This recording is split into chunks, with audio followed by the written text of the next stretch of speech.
Muchas gracias, afición. বিশ্বকাপের মঞ্চে স্পন্সরের চেয়ে পারফরম্যান্সকেই বেছে নিয়েছিলেন ক্রিস্টিয়ানো রোনাল্ডো।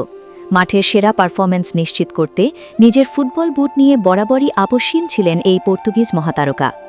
2014 সালের বিশ্বকাপকে সামনে রেখে নাইকি বিশেষ প্রযুক্তির একটি সক স্টাইল বুট তৈরি করেছিল, যা রোনাল্ডোর জন্যই ডিজাইন করা হয়েছিল এবং বাজারে আসার পর ব্যাপক সাড়া ফেলে।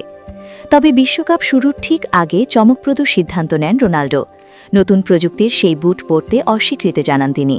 তার দাবি, ওই ডিজাইনের বুট পরে খেললে নিজেকে কিছুটা ধীরগতির মনে হতো, যা বিশ্বকাপের মতো সর্বোচ্চ প্রতিযোগিতায় তিনি কোনোভাবেই মেনে নিতে রাজি ছিলেন না। পরিস্থিতি সামাল দিতে শেষ পর্যন্ত নাইকিকে রোনাল্ডোর পছন্দ অনুযায়ী পুরনো ডিজাইনের আদলে আলাদা একটি বিশেষ বুট তৈরি করতে হয়। এই ঘটনা প্রমাণ করে স্পন্সর বা বাণিজ্যিক স্বার্থের চেয়ে নিজের পারফরম্যান্সকে সবসময় অগ্রাধিকার দিয়েছেন রোনাল্ডো। তার এই পেশাদার মানসিকতা, আত্মবিশ্বাস এবং সূক্ষ্ম বিষয়েও আপোষ না করার মনোভাবে তাকে দীর্ঘদিন ধরে বিশ্ব ফুটবলের অন্যতম সেরা খেলোয়াড় হিসেবে প্রতিষ্ঠিত করেছে।